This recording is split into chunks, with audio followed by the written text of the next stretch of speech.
Hello everyone, मैं doctor प्रगति गुप्ता और आज इस वीडियो में हम बात करने वाले हैं ड्यूरिंग समर्स हमें पानी का इंटेक क्यों अच्छा रखना पड़ता है एपिलेप्सी के पेशेंट्स के अंदर। क्योंकि अगर हम बात करें एपिलेप्सी के बारे में तो बहुत से रीजंस हैं जिसकी वजह से एपिलेप्सी देखने को मिलती है। डिहाइड्रेशन एक मेजर कॉज है एपिलेप्सी के पीछे। अगर हमारी बॉडी प्रॉपर तरीके से हाइड्रेटेड नहीं है, हमारी बॉडी में पानी की मात्रा कम हो रही है, हमारी स्किन ड्राई हो रही है, हमारा यूरिन ठीक से पास नहीं हो रहा है, उस कंडीशन के अंदर हमारी बॉडी जैसे ही डिहाइड्रेशन में जाती है, फिट्स की फ्रीक्वेंसी बढ़ती चली जाती है। हमारा ब्रेन अगर एक नर्व सेल से दूसरे नर्व सेल के बीच में कोई भी मैसेज लेकर जा रहा है, मान लीजिए मैं अभी आपसे बात कर रही हूँ, कोई चीज़ समझा रही हूँ या नॉर्मली हम कोई भी एक्टिविटी कर रहे हैं, उसके अंदर बहुत से केमिकल रिएक्शंस रिस्पॉन्सिबल होते हैं एक नर्व सेल से दूसरे नर्व सेल तक सिग्नल्स ले जाने के लिए। उसके बीच में बहुत से इलेक्ट्रोलाइट्स भी इन्वॉल्व होते हैं, जैसे कि हमारा सोडियम पोटेशियम आयंस उसके लिए रिस्पॉन्सिबल होते हैं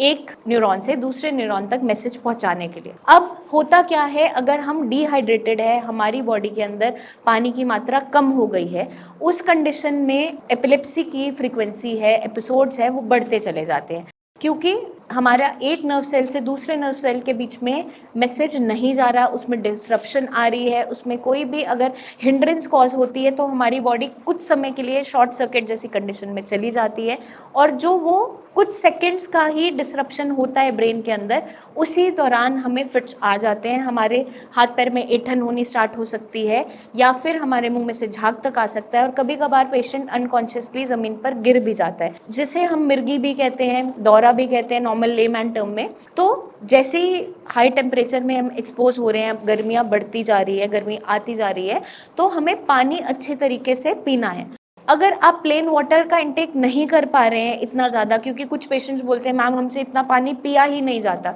तो ज़रूरी नहीं है हमें पानी से ही अपनी बॉडी को हाइड्रेटेड रखना है। हम बाकी फ्लूइड्स भी ले सकते हैं, लाइक फ्रूट जूसेस है, कोकोनट वाटर है, लस्सी है या फिर छाछ है, उसकी मात्रा हम बढ़ा सकते हैं। कुछ ऐसे फ्रूट्स होते हैं जिसमें स्पेशली पानी की मात्रा ज़्यादा होती है, जैसे कि वाटरमेलन है, और कुछ ऐसे सैलेड्स हैं जिसके अंदर पानी की मात्रा ज़्यादा है, जैसे खीरा है, और बाकी भी जितने फ्रूट्स हैं सब में ही पानी की मात्रा प्रेजेंट रहती है, किसी में ज़्यादा होती है, किसी में कम होती है। तो हम इन सारे आइटम्स को अपनी डाइट के अंदर ऐड ऑन कर सकते हैं। किसी से प्लेन पानी नहीं पिया जा रहा है तो वो अपनी मील्स के साथ इन चीज़ों को रिप्लेस कर सकता है। आप जूसेस, फ्रूट जूस घर पे फ्रेशली बना के ले सकते हैं। गन्ने का जूस आप घर पे बना के लीजिए, बाहर का आपको नहीं लेना है, क्योंकि टाइफाइड के चांसेस बढ़ते चले जाते हैं जैसे जैसे समर्स बढ़ती जाती है। हमें हाइजीन का भी ध्यान रखना है, साथ के साथ फ्लूइड्स की मात्रा अच्छी रखनी है ताकि हमारी बॉडी अच्छे से हाइड्रेटेड रहे और आपके जो एपिसोड्स हैं वो कम होते चले जाए। आई होप ये वीडियो आपको हेल्प करेगी